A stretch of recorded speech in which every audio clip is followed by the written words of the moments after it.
Welcome to the class on policy making essentials, policy making process, and an overview of the Overton window. My name is Burugu Babu, and welcome. In our discussion today, we will be discussing and understanding what is a policy and policy making essentials and the policy making process.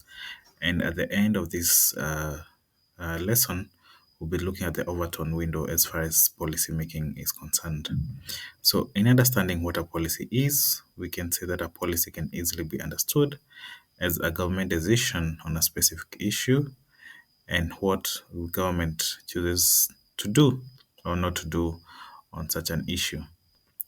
Here we have examples of policies that include education policy, health policy, foreign policy, security policy, social policy, or any other area of concern that you may have in mind that a government decides to come up with a policy with. Agriculture policy, transport policy, anything that you can have in mind. In understanding the policy making process, we first of all appreciate the fact that policy making is a cyclical process. This is to mean where the policy making process starts in identification of a problem till the monitoring and evaluation. We will see that when you get the monitoring and evaluation stage, you can still come back to problem identification and still go on and on with the policy making process. Policy making process begins in the agenda setting stage, and this is where you recognize and define a significant public problem that needs addressing, and which also now brings us to coming up with an organized call to government action. Next, we will be looking at the stages of policy making processes. The first stage in the policy making process is the problem identification stage. And this stage, it involves addressing what is happening in the society or in the public sphere and addressing why this is an issue.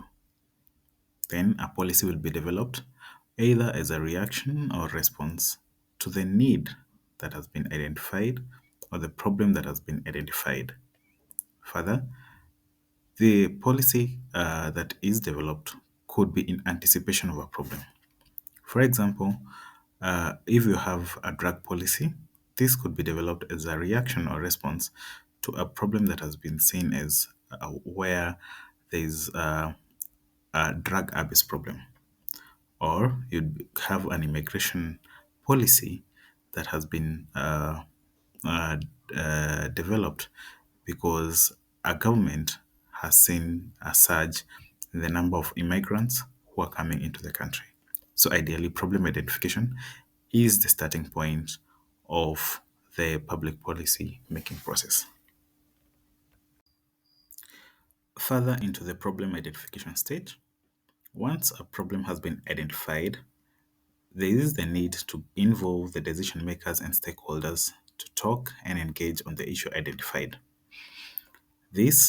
In this stage, then you get individuals or groups directly affected uh, by the problem, or the individuals who are tasked to deal with the issue, for example, the lawmakers, parliamentarians, senators, to engage and talk about this problem. It's important to note in the policymaking process that this stage at the problem identification stage perhaps would be the most politicized stage, as it involves a lot of stakeholders, bringing them together to engage. Therefore, when one is engaging, they need to be well prepared for the politics that could come up at this stage. So, once we have identified the problem, it's we get to where we need to address, and this is where we come up with the policy formulation stage. This is the second stage in the policy making process, and it's about coming up with a process to solve the identified issue. So what is going will go into solving the problem that we've identified in the policy making sphere. So in formulating a policy, the first thing that will come up is an analysis of the issue, getting down to understanding what is the issue at hand and developing alternative solutions to the issues that have been identified. Uh, at the policy formulation stage, you are called upon to ensure that the most effective solutions are identified and adopted. As a goal in the policy making process is you are coming up with solutions. You don't want to start creating more problems. Further down the pipeline of the policy formulation stage is that once a policy is formulated, it is compiled and documented into a policy document. Such a document then could be taken to Parliament and come up with a piece of legislation, or it could be in at the ministerial level, then could be such as a regulation or a department of policy or a set of rules. The policy then goes through the adoption uh, and approval by government or the relevant government departments. So once we have identified the problem, formulated a policy, then we get down to work. So this brings us to the third stage of the policy making process, which is the policy implementation stage. At the implementation stage, it's ideally just about moving forward and taking action, which involves the government uh, and the stakeholders carrying out all available activities to ensure that the objectives of the policy are realized. So you may ask which activities these are. So during the formulation stage, the policymakers come up with action points that are supposed to be implemented. These action points um, are also tied to individuals or offices or departments that are responsible for the implementation of each and every action point.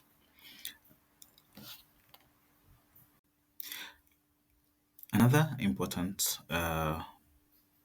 process or part of the implementation process, it's communicating the policy to the public. This is disseminating the information that has been compiled in the policy document and taking it out to the public and making them understand what is entailed in the policy document. We appreciate that a policy document may be too detailed, too technical, but the public needs to understand in the easiest way possible, what is involved in the policy, what are the ramifications of the policies, or what are their responsibilities as the public, what do they need to do according to this policy. Thus, the communication that goes out to the public needs to be very clear, unambiguous, and should be geared towards educating and creating public awareness to the public. The public policy implementation process needs to identify the changes to the existing processes and to the status quo. This is to mean whatever was existing before the public policy came into being, the implementation process is able to pick up. So, what is changing and what is not?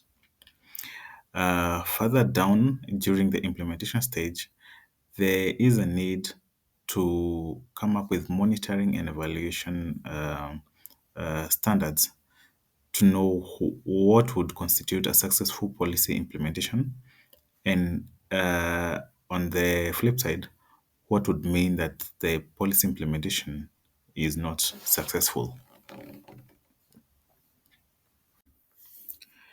For a successful public policy, there is a need to institute a monitoring and evaluation mechanism to analyze and get to know whether the policy being implemented is addressing issues that were identified in the first stage that we saw, which is the problem identification, or whether the issues that were identified are not being addressed.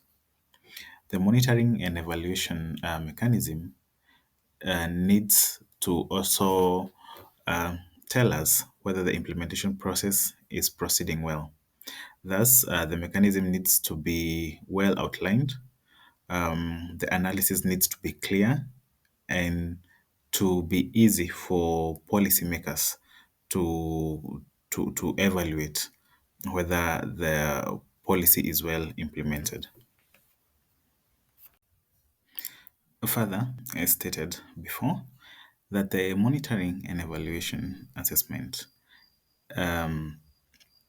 is based on pre-established standards which were identified during the formulation stage.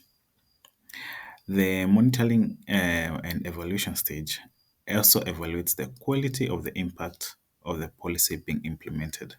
So, what is the degree of the quality of the policy being implemented?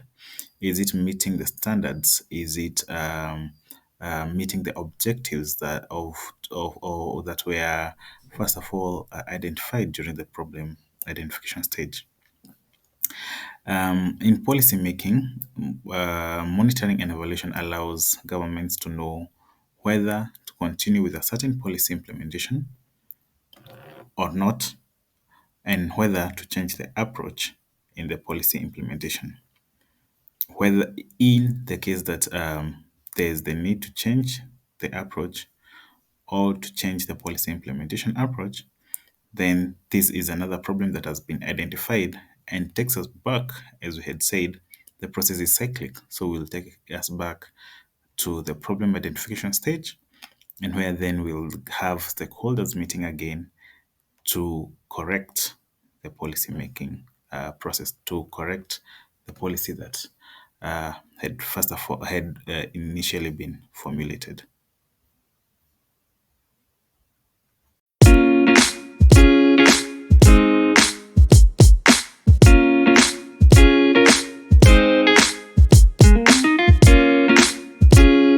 In the final bit of this video, in understanding policy making processes and the policy making essentials, we'll have an overview of the Overton window and get to understand what the Overton window is as far as the policy making process is concerned.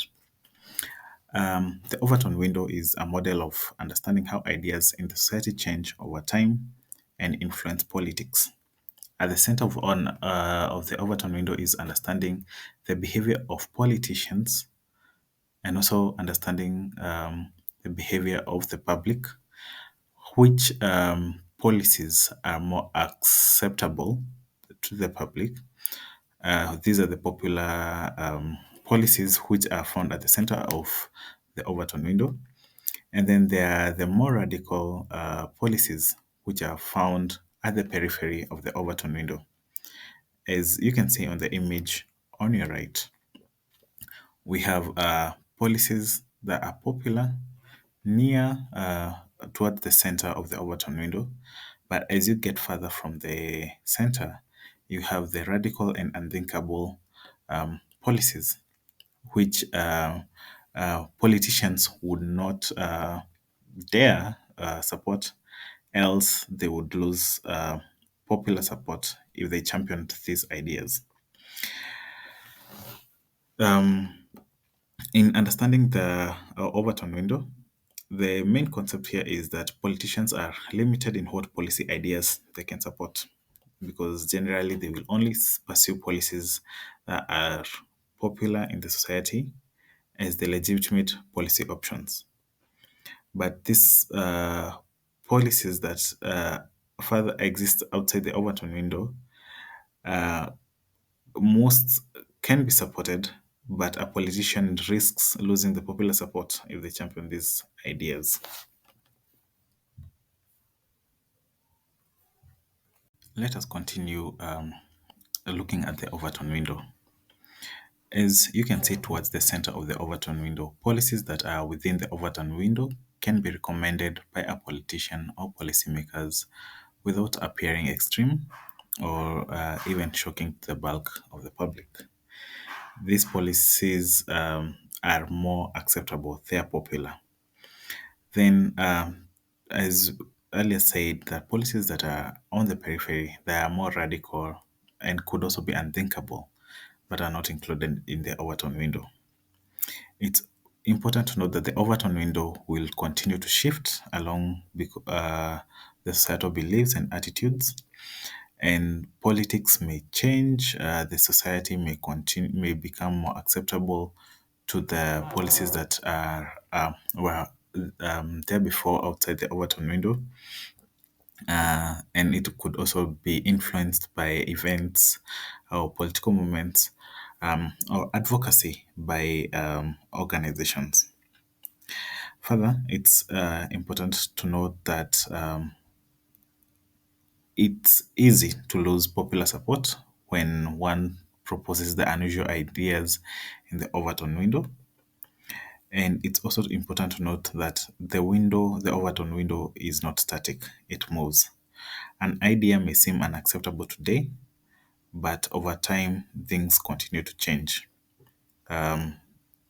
Thinking about the right to vote, years ago, women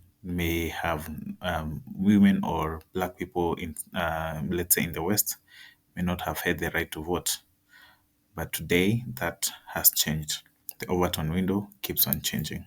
So it is important for stakeholders in the public policy sphere to understand the overton window and to understand how they can influence and keep moving the overton window for the benefit of themselves and to achieving the objectives of their organizations.